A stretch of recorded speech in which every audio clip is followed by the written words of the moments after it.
Chaជំរាបសួរបងប្អូនទាំងអស់គ្នាថ្ងៃនេះយើងមកមើលពីរបៀបឆាសាច់គោជាមួយនឹងជីវ៉ាន់ស៊ុយគ្រឿងផ្សំរបស់យើងគឺមានសាច់គោ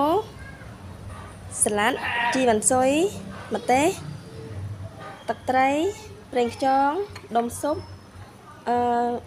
បងប្អូនមានម្សៅស៊ុបក៏បានដែរបងប្អូនណាតែខ្ញុំចូលចិត្តប្រើដុំស៊ុបជាងស្ករសនិងប៊ីចេងសម្រាប់សាច់គោនេះគឺយើងហាន់វាជាច្បាមូលបងប្អូនណាចុងមូលទូយើងអត់ហាន់ស្ដាងទេតែបើបងប្អូនអាចហាន់ស្ដាងក៏បានដែរតាមចំណង់ចំណូលចិត្តចឹងណាបងប្អូនតើយើងចាប់ដើមធ្វើទាំងអស់គ្នា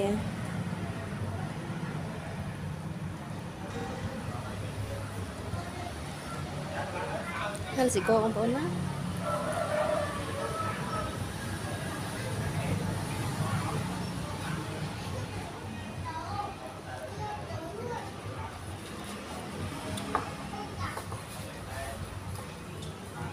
ហាន់យកជាមួយមូលអញ្ចឹងណា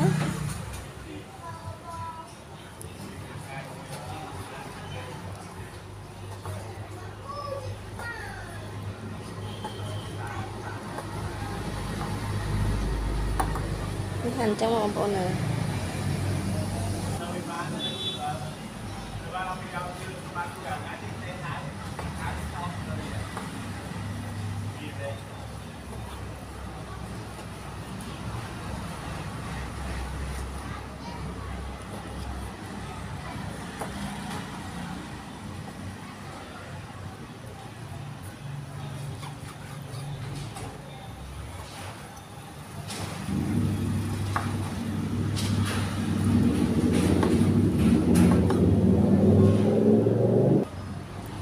ចាបងប្អូនពេលនេះសាច់គោរបស់យើងបានហាន់រួចរាល់ហើយណា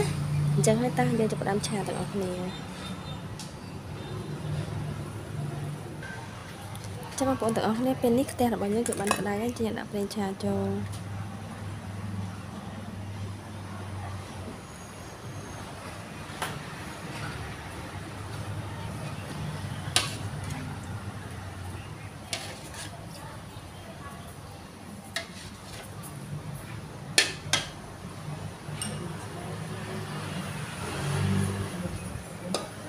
បន្តមកទៀតគឺយើងដាក់ខ្ទឹមសចូលបងប្អូនណាខ្ទឹមច្រាំយើងហ្នឹង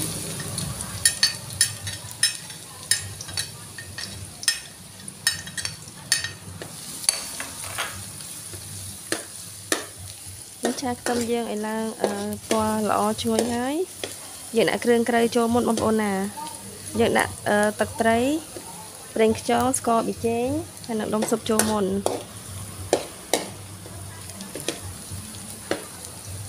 យើងភ្លក់បន្តិចល្មមហើយចាំយើងដាក់សាច់ចូលឆា1ផ្លែតបានបងប្អូនព្រោះសាច់គោ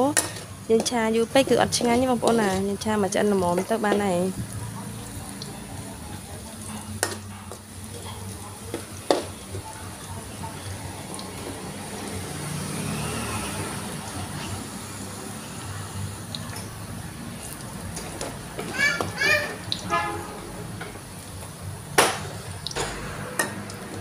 ខ្ទឹមរបស់យើងឡើងពណ៌ល្អបងប្អូនអញ្ចឹងយើងបិទហ្គាសតិចសិនទៅយើងដាក់គ្រឿងសិន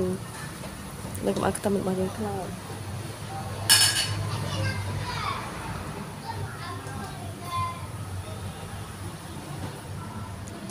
ស្លឹកស្ករស2ស្លាបព្រាទៅ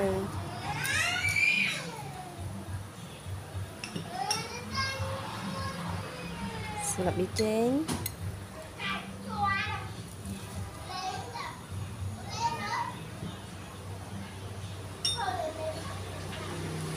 ដុំស៊ុប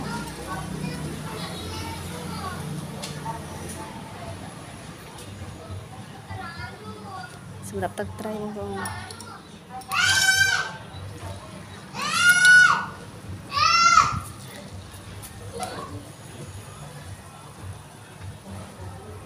សម្រាប់ប្រេងខ្យងបងប្អូនណា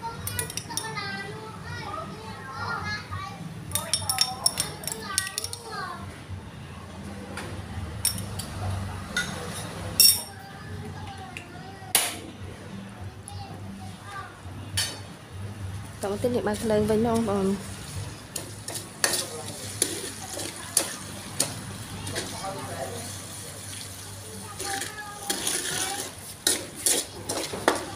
អ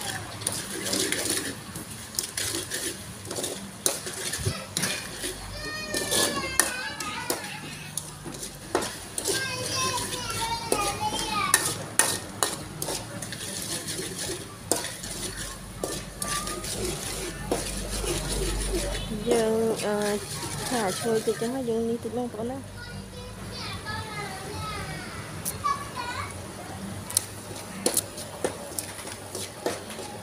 có một tiết cái dầu lạ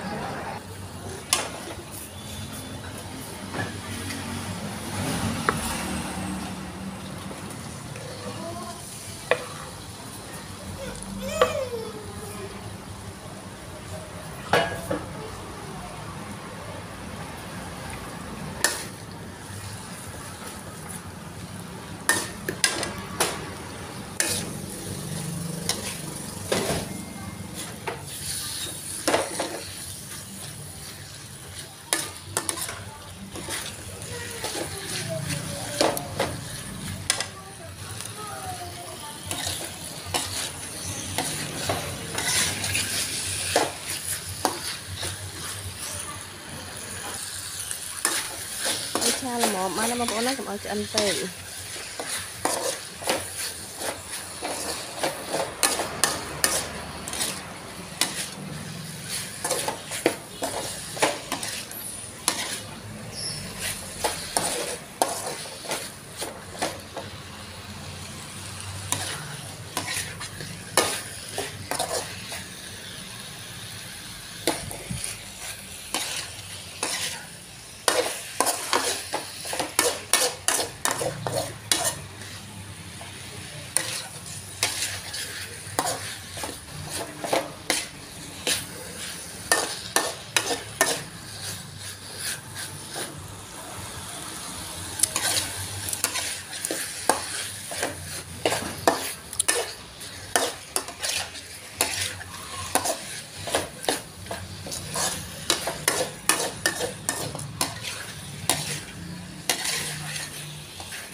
bông bánh chả mỏ bông bó nó chẳng là việc lại chỉ cần xoay chung nào